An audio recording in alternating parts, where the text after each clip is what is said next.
Histoire de la philosophie africaine, Grégoire Biyogo, livre 3, les courants de pensée et les livres de synthèse. Chapitre 1, sur la philosophie africaine de Paulin Utunji et la destruction de l'ethnophilosophie, 1976.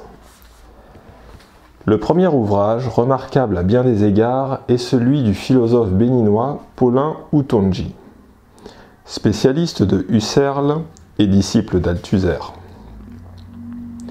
Son livre sur la philosophie africaine a constitué un événement intellectuel et philosophique dès sa sortie en 1976, d'abord par la nouveauté de sa langue, par la qualité de sa documentation et de son érudition, et par la rigueur de sa démarche qui s'efforçait de rassembler dès le premier corpus et d'envisager les premières prescriptions de cette pensée.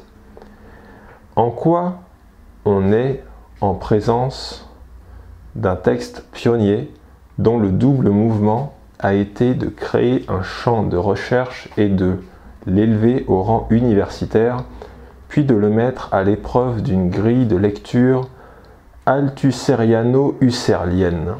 L'ouvrage a été publié chez Maspero, avant d'être repris par Clé, ce qui, à l'époque, n'en était pas moins un acte de distinction.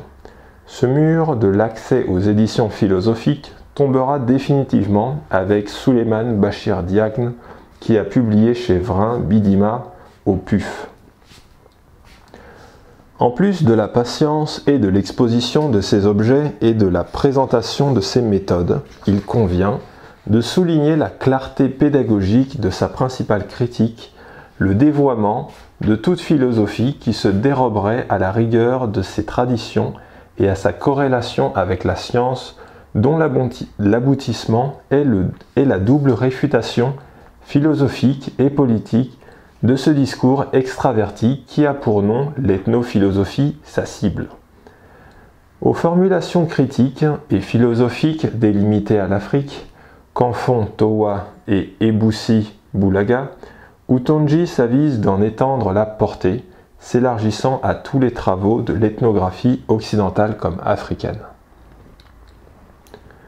Il prend acte de la critique politique de Temples amorcée par Césaire dans Discours sur le colonialisme, page 44, pour tirer des conséquences décisives sur les dérives du discours ethnophilosophique en Afrique, la confiscation de la créativité théorique et l'adoubement involontaire ou volontaire de l'intolérance politique des partis uniques ou leur unanimisme et leur totalitarisme.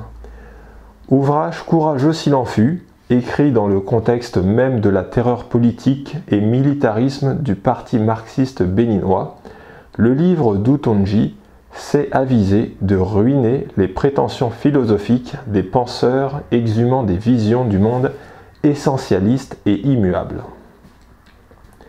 Il apporte la première grande contribution à la lecture critique de philosophes Amo, de l'auteur du conscientisme Nkrumah, de Towa, de Kagame et de Temples, qui marque selon lui le point de départ du courant ethnophilosophique en Afrique.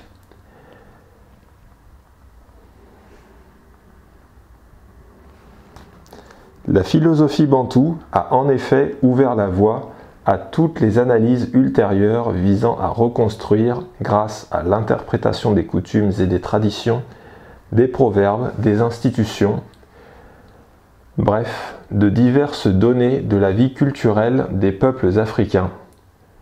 Une Weltanschauung particulière, une vision du monde spécifique, supposée commune à tous les Africains, soustraite à l'histoire et au changement et par surcroît philosophique. Fin de citation.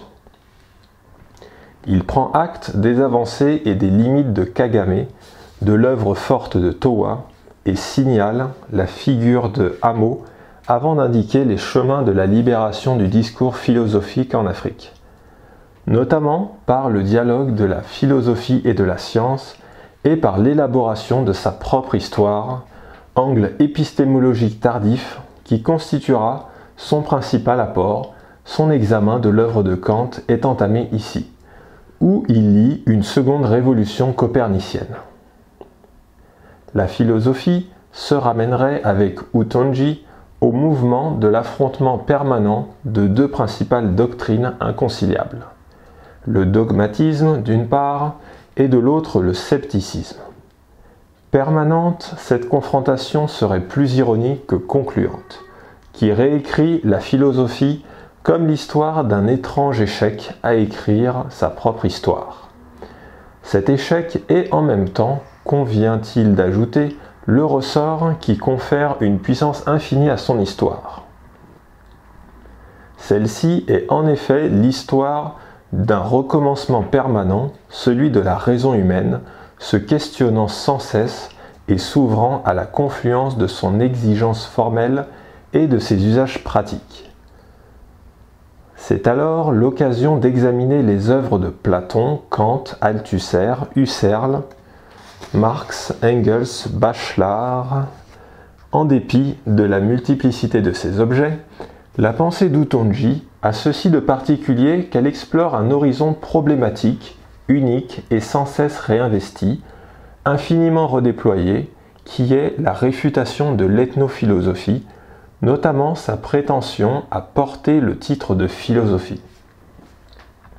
Il y voit, somme toute, une imposture, l'instrument idéologique massif du néocolonialisme, et l'accuse de confisquer l'invention philosophique par une rhétorique réactionnaire. Cette question du rejet de la prétention philosophique de l'ethnophilosophie domine de loin en loin sa pensée. Elle en marque la scansion du commencement à son développement actuel, où se dessine cependant une certaine rupture par rapport à son premier moment radicalement critique, son premier moment kantien. Il a inscrit une coupure dans la philosophie africaine au lieu où, s'émancipant du dogmatisme métaphysique de l'ethnophilosophie, elle l'invitait à se repenser dans un dialogue intime avec la science. On comprend ainsi que le philosophe ait entamé le moment des usages pratiques de sa propre critique du monisme ethnophilosophique dans sa philosophie, qui va explorer les savoirs endogènes pour repenser de nouvelles rationalités sans cesse ouvertes et complexes, comme la nécessité de résister à l'assaut de la mondialisation. Tel est le mérite de cette pensée, mais aussi son outrage, son talon d'Achille.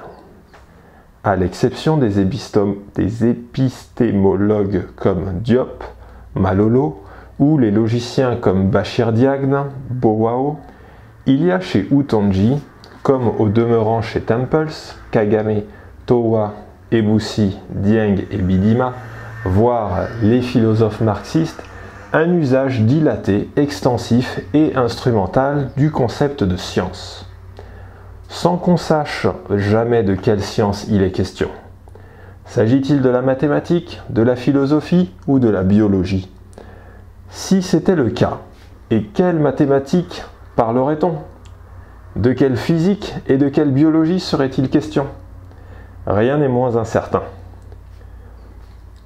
Ouvrez les guillemets. La pratique philosophique, cette forme particulière de la pratique théorique qu'on appelle la philosophie, est inséparable de cette autre forme de pratique qu'on appelle la science. Fermez les guillemets. Cette critique est valable pour toute la philosophie idéaliste et pour la philosophie héritier, pour les philosophes héritiers ou continuateurs de l'école de Francfort et du marxisme. Si Utonji a eu raison de relever l'appauvrissement terminologique dans la définition de la philosophie laminée par les penseurs de l'ethnos et de souligner l'absence de rigueur méthodologique et théorique dans les premiers textes de la philosophie africaine, il est d'abord lui-même tenu à cette exigence. La rigueur et la précision veulent qu'on dise que Kant s'explique avec la physique mathématique de Newton, Bachelard avec la relativité d'Einstein, De Broglie avec la mécanique ondulatoire, Diop avec la biologie moléculaire et la nouvelle physique, Popper avec la physique des propensions. A l'inverse, Houtongji défend une conception large de la science. Même lorsqu'il croit y remédier, comme avec Yves Benot, on reste dans l'impasse, confondant la désinstrumentalisation de la science et son extension sémantique, par quoi il se donnerait comme une recherche rationnelle par une curieuse réduction méthodologisme. Ouvrez les guillemets. Il convient de préciser que la science est considérée en tant qu'une recherche dans ses cheminements longs et sinueux, et non dans ses seuls résultats comme science constituée et ensemble de réponses. D'ailleurs, toujours assujetti à remise en cause. De préciser aussi qu'il s'agit de la recherche scientifique en sa totalité, donc en sa diversité de domaines et d'orientation, qu'elle soit astrophysique, médicale, historique et économique. Fermez les guillemets.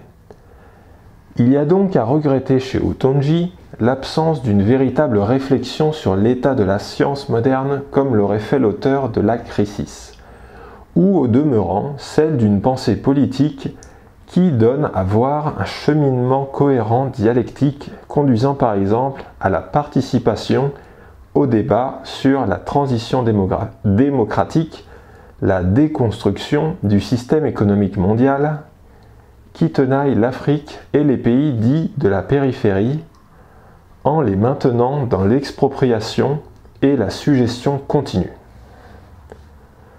Les analyses lumineuses du professeur agrégé d'économie camerounais Pouemi Joseph Tchoujan comportent une documentation à la fois technique et convaincante qui est capable de libérer de telles avancées théoriques.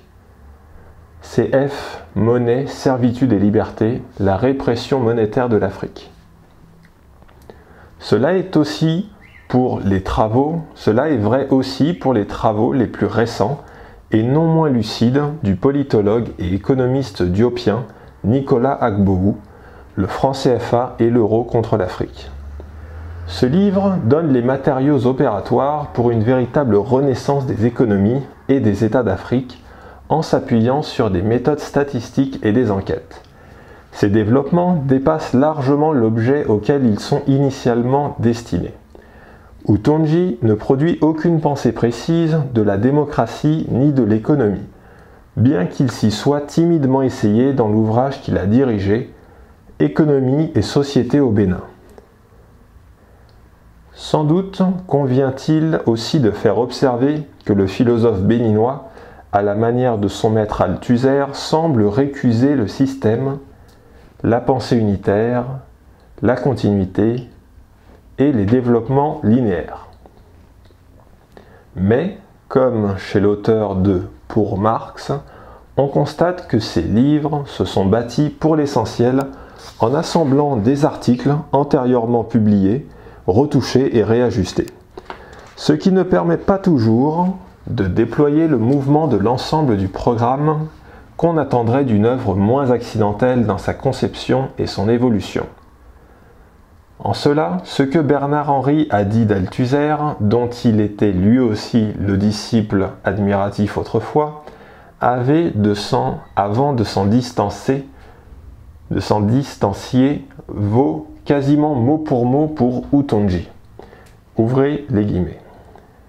Quand on regarde, aujourd'hui encore, à quoi ressemblent physiquement ces livres, on trouve un recueil d'articles, pour Marx. Un texte de circonstance, Lénine et la philosophie. Un article gonflé, comme disent les éditeurs pour en faire un opuscule. Réponse à John Lewis. On trouve lire le Capital, le maître-titre, qui est en réalité un livre collectif et qui, lorsqu'on en retire les textes des disciples, ne lui laisse l'équivalent que de quelques maigres conférences. Mais un livre, ce qui s'appelle un livre, avec un début, une fin, une architecture interne, une idée directrice, ça en revanche, il n'y en a eu guère. Fermez les guillemets. Sans aller jusqu'à lui dénier la présence d'idées directrices, ni d'une cohérence, il reste que son œuvre se caractérise par l'assemblage des éléments épars. L'un des exemples les plus flagrants de cette pratique de la discontinuité est illustré dans son bel ouvrage « Combat pour le sens », où une synthèse remarquable est présentée au lecteur sur l'itinéraire du philosophe universitaire de l'histoire tourmentée de sa déconstruction radicale de l'ethnophilosophie, avec des aménagements tardifs et des sympathies surnuméraires sur ses adversaires d'hier avant d'attaquer la philosophie husserlienne. À ce jour, à ce sujet, une question persiste. Pourquoi Utonji ne s'avise-t-il pas de se prononcer au sujet de la position de l'auteur de la crisis, selon laquelle la crise de l'esprit des sciences seule serait justiciable de la crise générale de l'existence? En dépit de ces objections, Paulin Utonji reste l'enfant terrible de la philosophie africaine, dont la critique vigoureuse de l'ethnophilosophie et l'inscription de l'impératif méthodologique et politique au fronton du courant critique qu'il crée et affermit constituent des avancées indéniables. Sa grande contribution aura été de maintenir les rapports de réciprocité méthodologique entre philosophie et science. Bien que Dieng y ait vu une contribution viciée par le ressassement, l'absence de nouveauté, par l'ombre épaisse d'un autoritarisme doctrinaire, il fait maintenant, ouvrez les guillemets, l'analyse de la relation science-philosophie proposée par Utonji est essentiellement impressionnante par son érudition. C'est un cours, une compilation.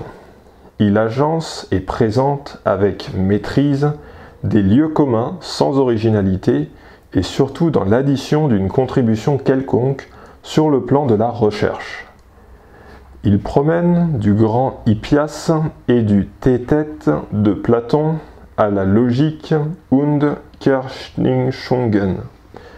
Textes originaux, comme le suggèrent les références en grec, en latin ou en allemand, qui émaillent l'article et ponctuent quelques étapes classiques.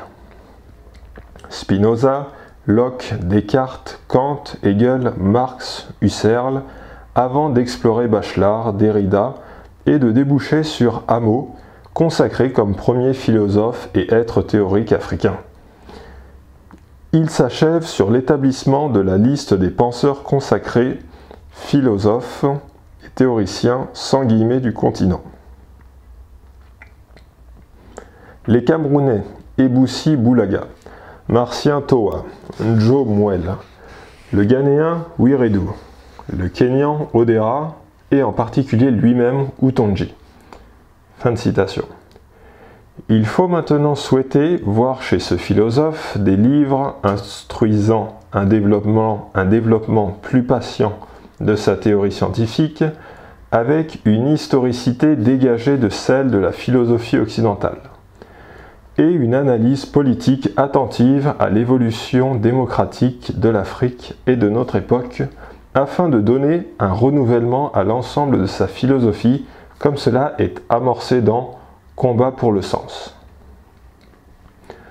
Et entendre sonner la grâce de l'art et de l'imaginaire, si terriblement absent dans son œuvre inaugurale. Sa consécration du philosophe Hameau comme l'aube de la philosophie africaine moderne me paraît pour le moins inexacte. D'abord parce que la réception de sa philosophie par les philosophes africains est encore faible et n'a pas rendu suffisamment compte des liens thématiques et des enjeux communs qu'elle comporterait avec la philosophie continentale africaine. Ensuite, parce que l'œuvre philosophique d'Utonji ne nous explique pas les conditions objectives chronologiques ou diachroniques qui ont fait que les philosophes africains se mettent à nouveau à philosopher. Qu'Hameau ait philosophé en Allemagne ne surprend personne. On pourrait dire que le contexte s'y prêtait avec la présence d'éminents philosophes. Toujours est-il qu'il n'est pas exagéré de présenter Paulin Utonji comme le père de la modernité du courant critique de la philosophie interafricaine. Non seulement parce qu'il reconnaît l'unicité de l'histoire de la philosophie, mais encore parce qu'il a orienté la philosophie africaine vers la recherche d'une acceptabilité rationnelle qui ne le dévaluerait pas, mais la maintiendrait à hauteur égale de toute exigence philosophique. Le second mérite qu'il faut reconnaître à ce philosophe est sa grande vigilance critique face à la menace de réification de la philosophie. Appelant à l'évolution conjointe de la philosophie et de la science, il a invité au développement de la science en Afrique, risquant même d'opter pour la prééminence de la science sur la philosophie. J'ai déjà indiqué le caractère extravagant d'une telle position qui réifie la philosophie en faisant la servante de la science, et que l'institution philosophique n'est pas à inféodé à la science, plus encore dans un contexte mondial où la circulation des idées insignifiantes est prodigieuse et où l'universalisation de la science invite à une explication permanente de la philosophie avec la science. Ses choix éthiques, son décisionnisme, sa propension à laminer l'écosystème. Chaque philosophe, où qu'il soit dans la planète, peut librement se réclamer de la pensée scientifique de son choix. En revanche, l'invitation à réimplanter l'activité scientifique en Afrique est d'actualité, à condition de la joindre de toute espèce de fascination et d'obsession pour la puissance et pour le technologisme. Ce que Utonji invente, c'est une épistémologie néo-althusérienne au sein de l'histoire de la philosophie mondiale, c'est-à-dire le projet d'arracher à cette philosophie sa vieille suspicion à l'égard de la raison graphique et de la science. Il a permis l'universalisation de la critique de l'ethnophilosophie. Certes, peut-on critiquer le positivisme qui inféode subrepticement une telle pensée? On devra cependant reconnaître qu'elle a pour la première fois sorti la philosophie africaine de sa frilosité face à la science et à la méthode hypothético-déductive. Méthode que naturellement les Popériens, les Derridiens et les Rortiens ne peuvent entendre aujourd'hui. Si de surcroît on impute à sa philosophie les trois topiques de la destruction du passé, destruction de l'ethnophilosophie, le recommencement de la pensée sur les ruines de l'ethnophilosophie et la conjuration d'un certain relativisme, alors Utonji apparaît comme le père de la modernité philosophique africaine. En refusant l'autorité des anciens, ethnophilosophie, en affirmant l'autonomie de la pensée sans l'extraversion de son discours, et en affirmant l'urgence de l'invention d'une subjectivité réflexive et autoréflexive, l'histoire de la philosophie africaine peut rendre à ce penseur l'effort qui a été le sien en le situant au commencement de la modernité africaine, thème par ailleurs abordé à maintes reprises dans son œuvre. En cela, la philosophie utonjienne ouvre une nouvelle époque alliant l'effort de la recherche du goût, de la précision et de la clarté. Son parti pris va au renversement patient de la fausseté des arguments. Il allait redonner tout son intérêt au moment épistémologique qui lui a permis de déloger les savoirs obsolètes, de signaler la cacophonie du logos, de l'ethnos, qui a fait dégénérer la philosophie africaine en un dogme métaphysique. Mais qu'en est-il de Pategdiagne ?